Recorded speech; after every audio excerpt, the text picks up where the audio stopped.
Hello and welcome everybody to another episode of Books and Bytes. Today we're taking a deep dive, and I mean a deep dive into the history of freedom and other essays by Lord Acton. Really fascinating stuff. It is. Now this book, it's a bit of a monster, isn't it? It's a big one, yeah. But it's a treasure trove though, wouldn't you say? Historical analysis, political philosophy. Absolutely. And incredibly relevant even today. I mean, we're still grappling with these questions about power, freedom, the role of institutions. Exactly. It's like he was writing for the future in a way. Right. Like, how does freedom actually work? Where does it come from? Those aren't simple questions. Not at all. So for our listeners who maybe haven't had a chance to really dig into this book yet, because like we said, it is a big one, can you give us a little roadmap?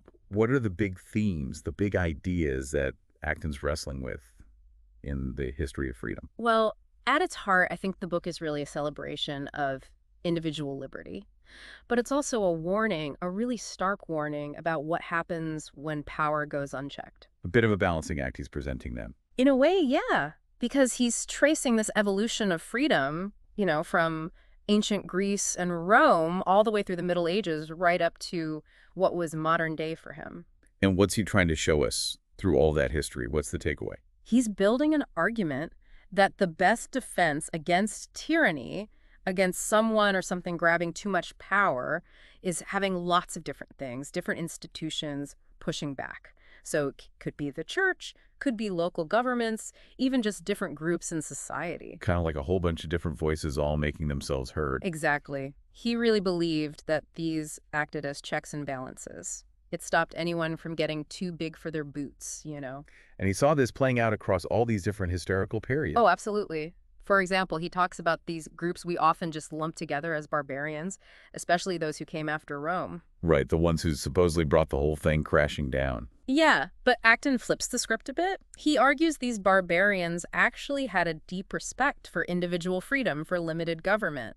They just had a different way of doing things. Interesting. So he's challenging us to look at these historical narratives a bit differently. Exactly. Don't just take the traditional story at face value. Dig a little deeper. I like it. So where does Acton actually start this grand tour of freedom? Who does he look at first? He starts with the Greeks, but not necessarily where you'd think. He doesn't go straight to Athens and democracy. Oh, really? So where to then? He starts with Sparta. Sparta. Those guys were all about military discipline, communal living, not exactly the first place that springs to mind when you think about freedom. And that's exactly Acton's point. He's saying, look, even in a society as seemingly rigid as Sparta, they still had this respect for law. They had ways of distributing power. He points to their system of having two kings, the role of the elders, even the influence Spartan women had. It's all about those checks and balances again, isn't it? Absolutely. Then, of course, he gets to Athens, and here you really see Acton's admiration for ideas, for open debate shining through.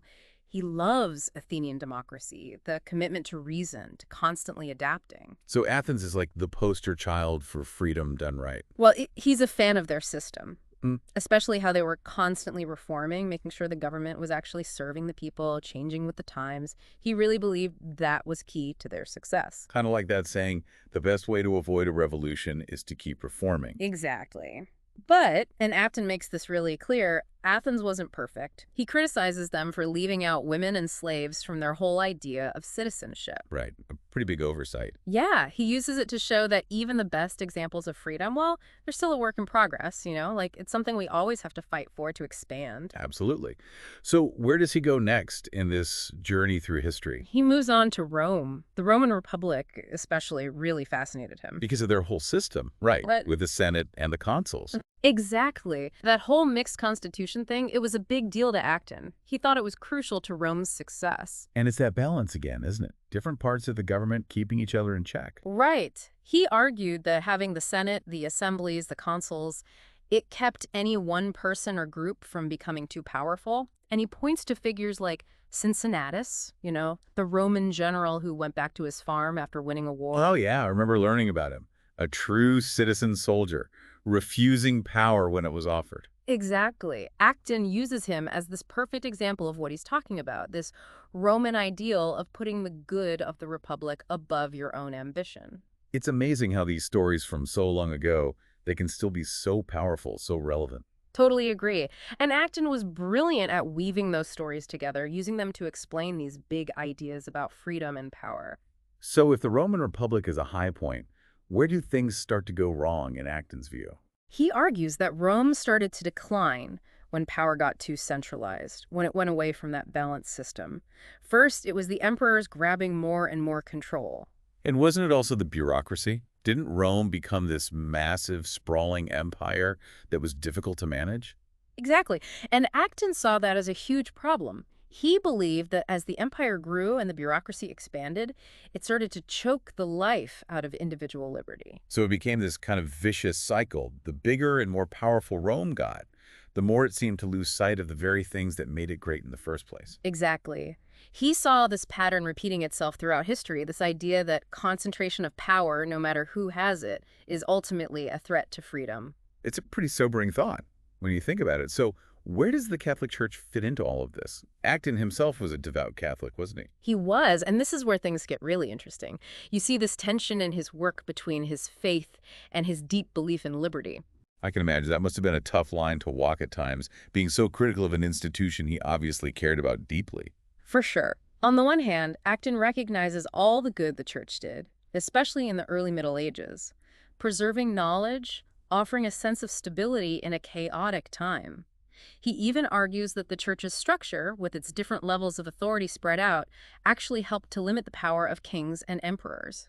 So in a way, the church was actually promoting freedom by providing a counterweight to those secular rulers. In a sense, yes. He saw it as this force that could stand up to earthly power, reminding people that there's a higher authority. But there's always a but, isn't there? right. Acton was also deeply troubled by the church's own history, especially during the Inquisition. Aye, the Inquisition. That's not exactly the church's finest hour. Not at all. He condemns the torture, the persecution of religious minorities, the suppression of dissent. This is where that famous quote of his comes in. Power tends to corrupt, and absolute power corrupts absolutely. It's a line that really sticks with you, and it's hard to disagree with. And for Acton, this applied to the church just as much as it did to any king or emperor. He argued that the church should be a moral voice, a guide, but it should never use force or coercion to impose its will. So he's advocating for a separation of church and state centuries before it became a common idea. You could say that. He really believed that both institutions had important roles to play, but they needed to stay in their own lanes, so to speak. And finding that right balance, well, he saw that as essential for protecting liberty. So it sounds like Acton was really wary of any kind of concentrated power, whether it was in the hands of the church or these big, powerful nation states. So what was his solution? What did he see as the best way to actually protect individual freedom? This is where his idea of the smaller state comes in. Yeah. He believed that smaller, more decentralized states, they were less likely to become tyrannical. Interesting. So it's about size then.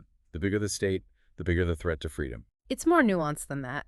He wasn't totally against larger states or unification movements. Remember, he supported a unified Italy. Right. I forgot about that. So it's not just about size alone. Exactly. It's more about how power is distributed, no matter how big or small the state is. He uses the example of the Holy Roman Empire to illustrate this. The Holy Roman Empire. That was Yeah. a bit of a mess, wasn't it? All those different kingdoms and duchies. Exactly. And that's precisely Acton's point. He argued that because it wasn't this centralized top-down empire, because it had all these different centers of power, it actually gave people more freedom. Huh. Never thought of it like that. Sure. He's really making us rethink these traditional narratives. Isn't it fascinating? And this whole idea that diversity can be a strength, that it can protect against tyranny, it pops up again and again in his work. It's not just about smaller states. It's about having a diversity of institutions, of voices, of viewpoints.